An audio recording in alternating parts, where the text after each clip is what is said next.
Hey, this is Paul from Glass Tides, and today I thought it'd be cool to give you a little behind the scenes look of our production behind our latest single, You and Me. So let's jump into Pro Tools and I'll show you the session that we've got open for this one.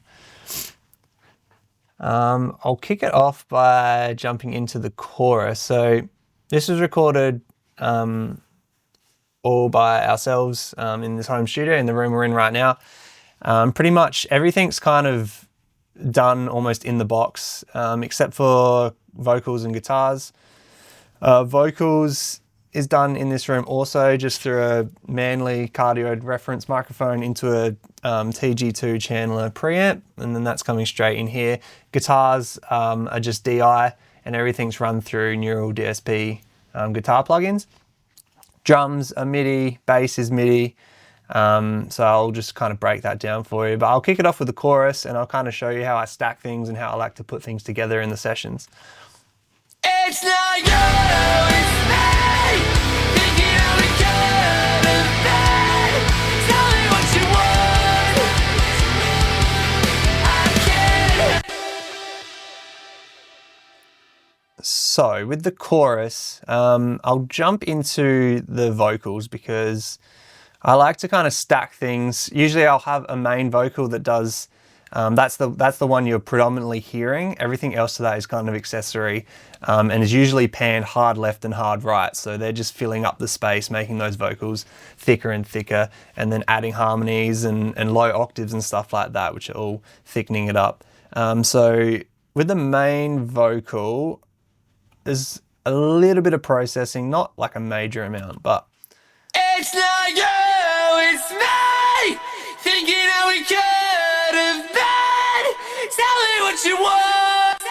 So there's a little bit going through with EQ, it's like slight subtraction EQs, and then brightening it up a little bit on the top end there.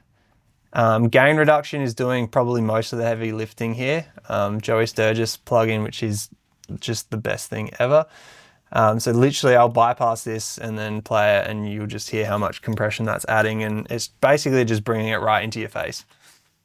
It's not you, it's me, thinking how we could have been. Tell me what you want. So that's doing a massive amount of compression and really bringing the vocal to life. That's pretty much on all the vocals.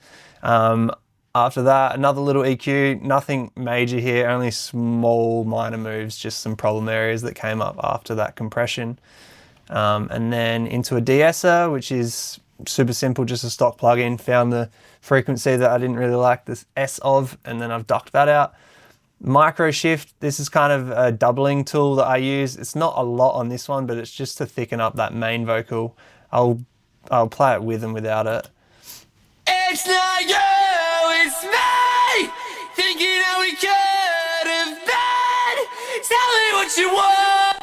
So it's just spreading it slightly, kind of giving the illusion that there's almost two there, but they're kind of perfectly in sync. So that's great into the just a standard gate to knock out any noise coming through. And into Decapitator, which is distortion plugin. That's just adding a bit of color and a bit of sound to it as well. It's not you, it's me, thinking how we could have been. It's not a lot, but it's just enough kind of to just add a bit of interest into the vocals there. And then basically surrounding that is all the backing vocals. So I'll just play the backing vocals together by themselves. It's not you, it's me, thinking how we could have been. Tell me what you want. I can't help but feel it's not you. So what's going on there is there's two vocals that are doing the exact same thing as the main vocal. They're panned 100% left, 100% right. That's these two. I can't help but feel it's not you. There's, I reckon there'd be a shelf on there kind of ducking out the high end at some point. Yeah, so it's just rolling off the high end there. It's just a lot of the S's and kind of high frequencies I don't want clashing with the main vocal. I feel like those ones kind of pop through the most. When you're trying to sync something up, everything's vocalized, so it's all stacked together quite precisely, but if the S's are slightly out, you'll hear that there's two tracks, so that's just kind of getting rid of that. The rest is pretty much the same as the main vocal. And then you've just got your effects, reverb, delay. So there's those ones going through. There's a low octave as well, which is once again 100% left, 100% right, 2 tracks. I can't help but feel it's not you, it's me. So those two, literally, they're just thickening it up. So I can't help but feel it's not you, it's me. Thinking how we could have been. it's one of those things that you don't know how much it's doing until you take it away. But they're doing like quite a good job there of really thickening it up. And then the last one, which once again is double track, left and right, the harmony track going over the top. I can't help but feel it's not you, it's me. Thinking how we could have been. Tell me what you want. Tell me what you want. Tell me what you want. So yeah, all together. Not you, it's me. Thinking how we could have been. Tell me what you want. Tell me what you want. So yeah, I like to try to stack the vocals as much as I can and really like that chorus especially. I want to add enough layers so that it's just a cut above everything else. In the verses, it's really stripped back. There is like a little high and low effect going on. I couldn't breathe when I didn't know. I'm losing sleep while your pillow's cold. So there's the main vocal, which is the main one you're hearing, which is not that one. I couldn't breathe when I didn't know. I'm losing sleep while your pillow's cold. And I've just duplicated that and done a pitch shift 1 down and 1 up, just using the Alter Boy. It's just, that's 12 octaves down, the other one's 12 up. I couldn't breathe when I didn't know. I'm losing sleep while your pillow's cold. They sound pretty wacky by themselves, but when it's all played together. I couldn't breathe when I didn't know.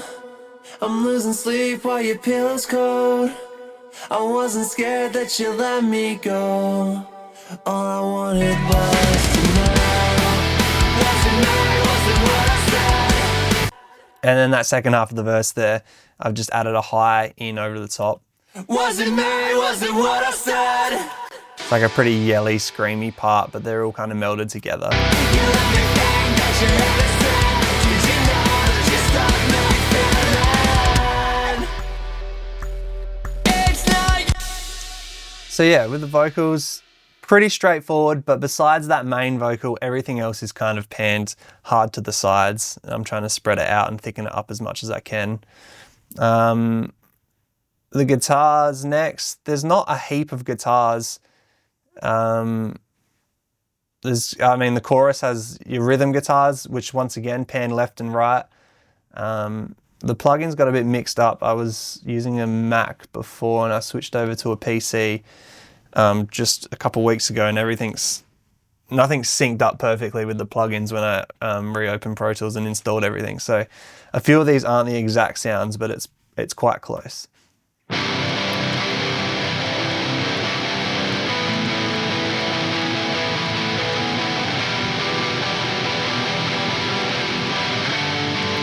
So that's just going through the Nolly Neural DSP guitar plugin. It's pretty standard. I'm almost certain I've just opened that plugin up and that's the tone. And then I've just slightly tweaked it, a little bit of EQ, cleaning up the bottom end, and then the smallest amount of compression, just kind of tightening it up. It wasn't the exact tone on the recording, but it's super close. And then the lead, similar thing. I think it's the Nolly plugin again. Yep.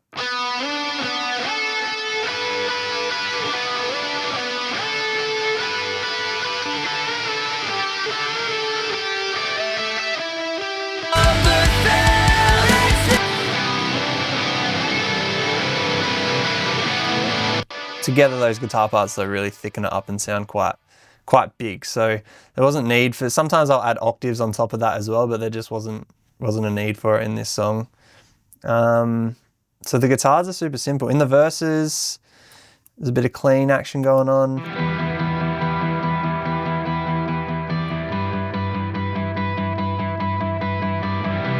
Same again, I'm using Nolly plugin just on that clean.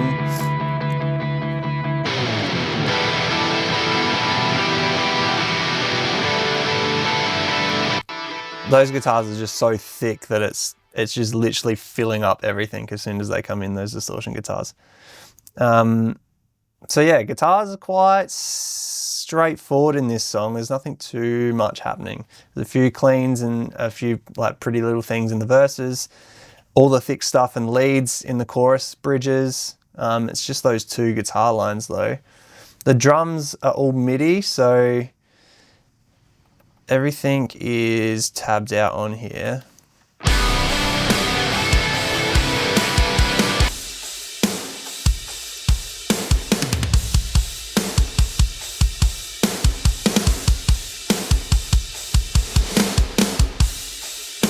So yeah, everything's going through Get Good Drums One Kit Wonder, and everything's being basically routed out to different tracks. So the kick, the snare, and the toms are all being resampled, and I'm basically using this kit for all the hi-hats and the room sounds. So everything's routed out as if it's almost played like a real drum kit. In the way it's routed here. So I've got all the kick channels and the snare channels, and then on those channels I'm using Trigger to kind of add replacements over the top. Just kind of samples I've found over the years that really work well. So kick, snare, toms all sampled, and then the overhead room and mono.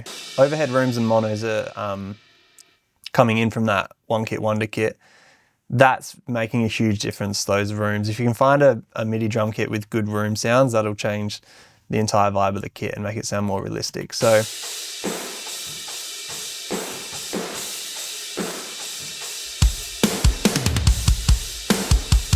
if I was to take those rooms out,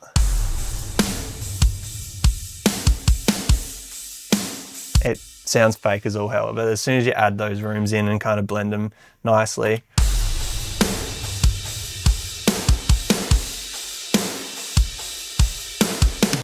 it's not a heap processing on the drums. The samples kind of sound good as they are coming in.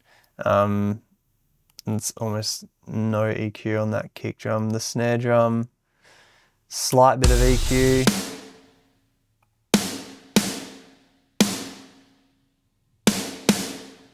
I don't even think I'm doing, I think I've just put that SSL on to adjust the volume of that snare.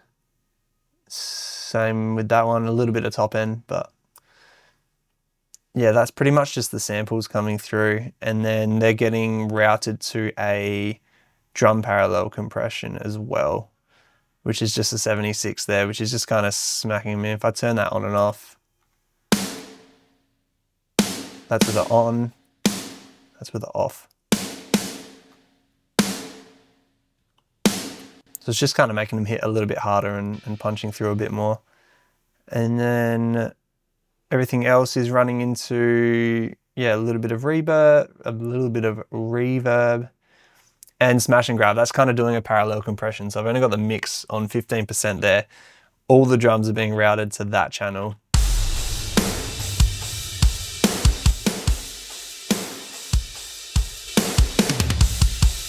So that's doing quite a lot to kind of level the drums out and just make them all feel a bit fuller.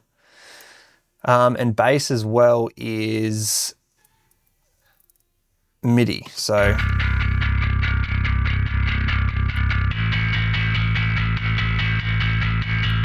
yeah, I'm using Punk Bass by Submission Audio, just pretty standard settings, nothing's changing on here.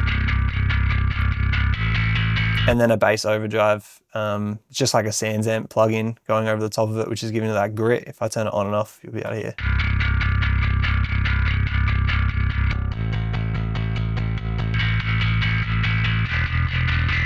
Making it sound more realistic as well. And that little pumping noise that's coming with it is because I've got it side chained to the kick drum. So every time the kick hits, the bass will duck slightly.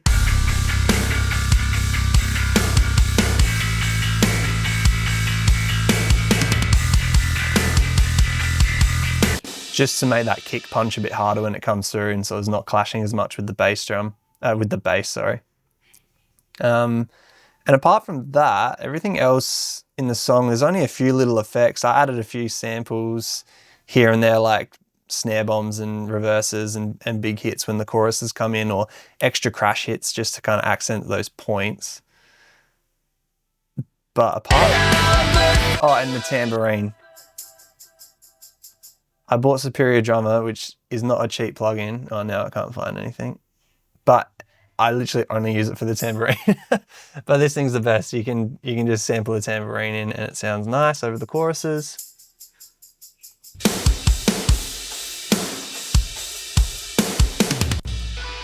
Yeah, and then the other little samples are kind of just stuff going through the verses. I think there's just a few rev loops.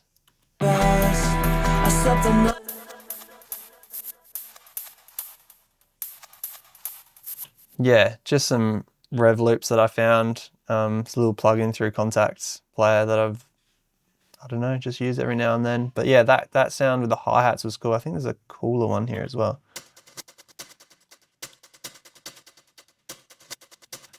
Yeah, that as well. And then the synth sound is actually through that plugin as well. Yeah, through X loops, and then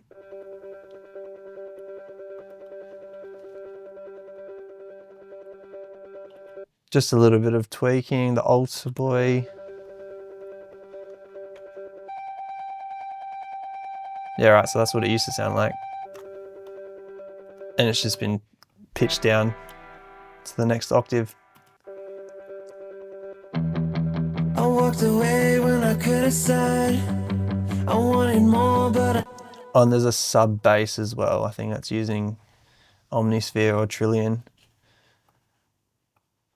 Yeah, so just a sub bass coming through. You might not be able to hear it if you don't have headphones on.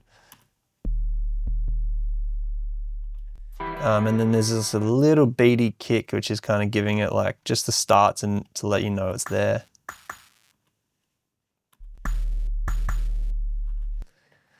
Which I chucked over the top of all of them. But yeah, that's pretty much the song. I mean, the bridge does, the vocals are a bit pushed back in the bridge.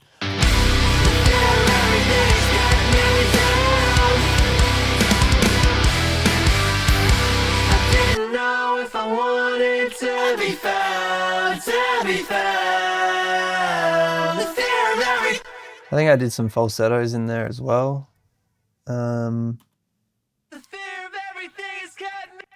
Which will sound ridiculous on their own, but I'll play them anyway.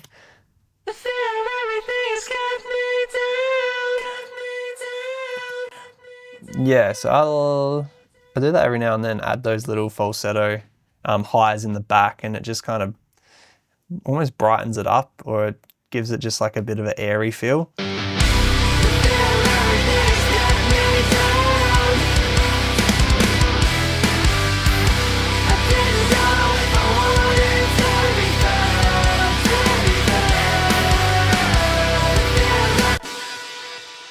But yeah, that's pretty much the whole session. There's nothing too kind of crazy going on. It's all kind of stock standard.